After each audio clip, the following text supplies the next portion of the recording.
some spaces, anywhere to live on my home. But I don't mind if you cry. Just a lover, another guy.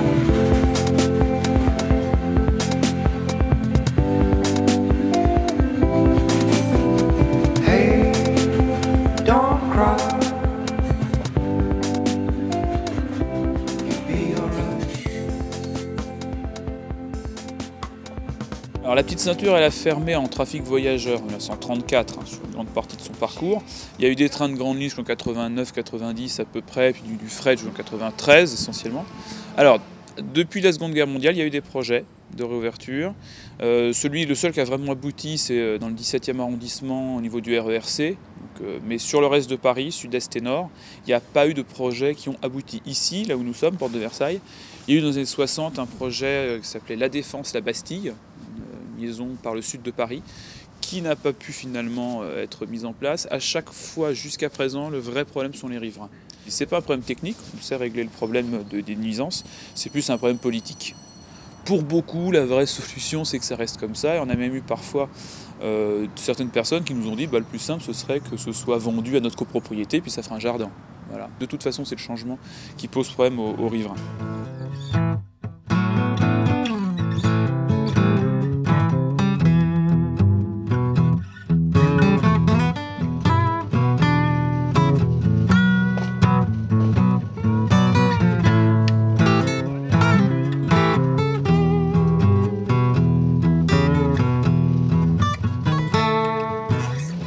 L'association Espace est une association d'insertion professionnelle par l'activité économique et l'activité en question c'est de l'écologie urbaine. C'est d'offrir un travail déjà dans lequel la personne puisse se former, retrouver une vie sociale, d'être dans une activité quoi. Donc on est plus propice à retrouver du travail après quoi. On se met dans de meilleures conditions. Et pour ça, donc, on offre aussi un accompagnement social. C'est un endroit à Paris qui suit une évolution un peu naturelle. Comme l'homme n'intervient pas, donc on peut retrouver un peu des espèces naturelles, locales. Pas mal d'oiseaux, enfin une faune inféodée à la petite ceinture. Il y a des chauves-souris. Moi, ce que j'aime bien, c'est le côté un peu sauvage. Ça a poussé comme ça a pu pousser, quoi. Voilà, quoi. On a l'impression d'être ailleurs, quoi, complètement ailleurs. C'est plutôt j'allais dire, la génération de mon père qui ont connu. En fait, c'était un des premiers tronçons ferroviaires couronne Paris, quoi. Ça devait être très sympa, d'ailleurs. Enfin, j'imagine.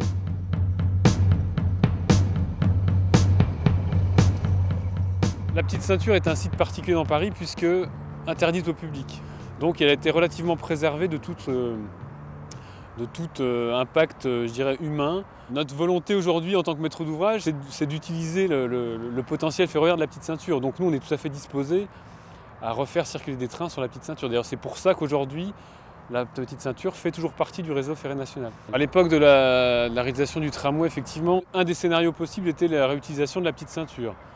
La municipalité de l'époque a considéré qu'il était plus intéressant de limiter l'emprise au sol pour les voitures en implantant le tramway sur une voie routière. Socialement, remettre des trains sur la petite ceinture, c'est pas forcément gagné en matière d'acceptabilité. Mais effectivement, si un projet était amené à voir le jour avec une forte volonté politique derrière, oui, tout à fait, il y a des chances qu'on puisse refaire circuler des trains sur la petite ceinture.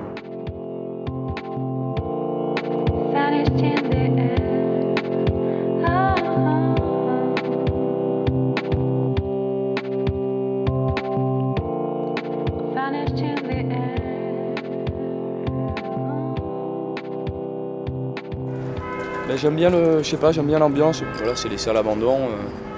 On fait un peu revivre le lieu, quoi. Voilà, il y a toute une histoire parce qu'il y a des graphes qui ont 15 ans ici et qui ont toujours pas bougé. C'est un lieu insolite dans Paris, quoi. Faut le savoir, il n'y a pas beaucoup de gens qui viennent se promener ici en plus. Enfin, si, il y a des gens qui viennent se promener, mais je veux dire, c'est pas monsieur tout le monde, quoi. Fut une époque où il y avait des mises à l'amende ici, beaucoup de graffeurs qui se faisaient dépouiller, beaucoup de gens qui traînaient avec leurs appareils photo qui se faisaient dépouiller aussi, mais ça a changé. C'est un spot connu, c'est devenu un peu le Hall of Fame un peu de Paris. tout le monde vient poser sa peinture, enfin voilà, que tu saches peindre ou pas, que tu veuilles essayer, ou que tu saches peindre depuis 10 ans, voilà, c'est vraiment un lieu de rendez-vous pour peindre, voilà, entre copains, quoi. How many times did I fight? How many times did I cry to make a step with you? Hey, if I escape, where you go? What if I wake before dawn? If I escape, where you go? What if I wake before dawn?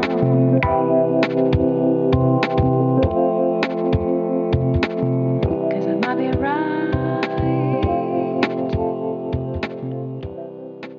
I might be wrong. La Flèche d'Or, c'est l'ancienne gare de Bagnolet, l'ancienne gare de Charonne même, qui est devenue une espèce de café-concert, qui a été réhabilité par l'école des Beaux-Arts au début des années 90 et qui a suivi plusieurs transformations. À l'origine, c'est la gare de la Petite Ceinture, mais c'est aussi la gare qui reliait Paris à Calais. Et ça s'appelle la Flèche d'Or parce que le train qui relie Paris à Calais s'appelait la Flèche d'Or. Donc suite à l'abandon de la Petite Ceinture, c'est devenu des lieux à récupérer. Donc je pense qu'il y a eu une période de squat aussi à la Flèche d'Or avant de mettre une association ou de mettre des gens qui pouvaient s'occuper de la gestion d'un lieu culturel. Et je pense que le fait qu'il y a eu à un moment des lieux disponibles dans Paris et qui pouvaient accueillir des spectateurs fait que ça a été un endroit privilégié pour y faire des concerts et pour commencer à monter des cafés-concerts là-bas.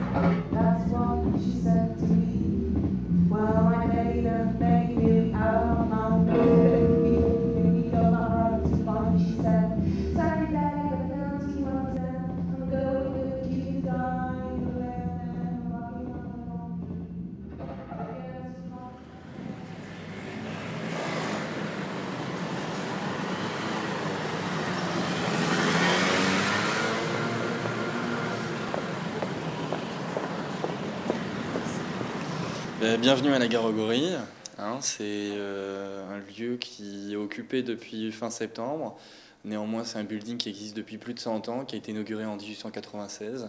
Les initiales, gag, c'est une invitation au surréalisme, c'est un gag.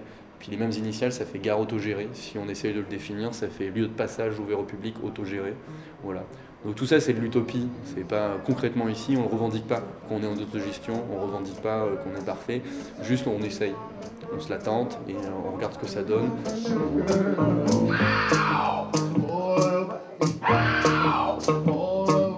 La Petite Ceinture, c'est un espace qui nourrit beaucoup d'affection de part et d'autre. Les gens qui habitent autour, les gens qui habitent dedans, que ce soit des gens qui habitent dans des maisons ou des gens qui habitent dans des tunnels.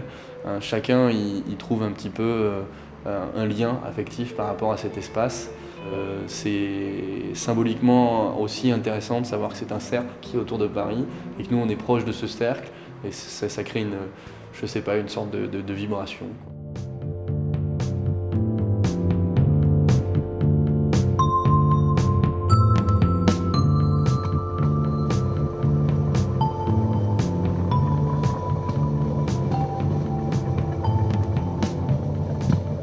Nous a motivé à créer ces jardins, les jardins du ruisseau, c'est qu'en tant qu'habitante vraiment à proximité de la Petite Ceinture ferroviaire, on en avait assez d'avoir vraiment une décharge à ciel ouvert. Et donc on a sollicité le réseau ferré de France, RFF, pour pouvoir faire du nettoyage. Et puis ensuite, finalement, en force de nettoyer, on a fini par y mettre des fleurs, des plantes et mobiliser un peu tous les enfants du quartier à travers leurs écoles. C'est vrai que cette Petite Ceinture, le fait d'avoir un jardin partagé, un jardin pédagogique sur ce lieu-là est quand même particulier dans Paris et particulier par rapport à d'autres jardins. Ça crée quand même une certaine ambiance. Il y a cette incitation un peu au voyage. On se sent vraiment ailleurs. En fait, on se sent à côté de la ville. Et puis bon, ça raconte quand même une histoire, l'histoire de Paris. On retrouve des fois des anciens cheminots qui viennent sur le lieu et qui nous racontent eux-mêmes qu'ils ont conduit des trains à vapeur sur cet espace. Et puis nous aussi, dans nos constructions, dans nos projets, on fait des clins d'œil. C'est vrai que nos tables sont construites de telle manière où ça rappelle un peu le linéaire des rails. Notre cabane à enfants, c'est une cabane qui ressemble à un wagon. Enfin, on essaie toujours de faire écho à notre quartier, à notre histoire. Et la structure de récupération des eaux de pluie, par exemple dans les tonneaux, font aussi un clin d'œil à tous les vignes qu'il y a pu y avoir à la Goutte d'Or, comme à Montmartre encore actuellement.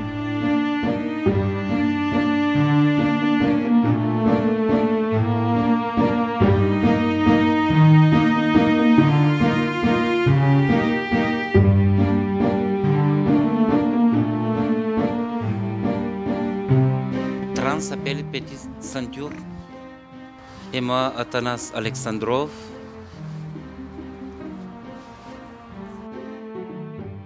Ça, c'est mon cabane. Voilà. Voilà. Obligé, moi, pour construire une baraque pour mon fils. De l'autre côté, la tente, ça c'est ma soeur qui habitait maintenant partir en Bulgarie. Ça c'est moi les affaires que j'ai trouvé dans la rue et qui m'a vendu après. Par exemple pour 10-20 euros pour manger, j'ai trouvé la pente pour cacher, pour dormir. Ça c'est mieux. Je suis très content et Simone qui a aidé nous, merci beaucoup pour tout le monde qui nous a aidés. Et c'est comme ça, voilà. Comment ça va? Comme si, comme ça.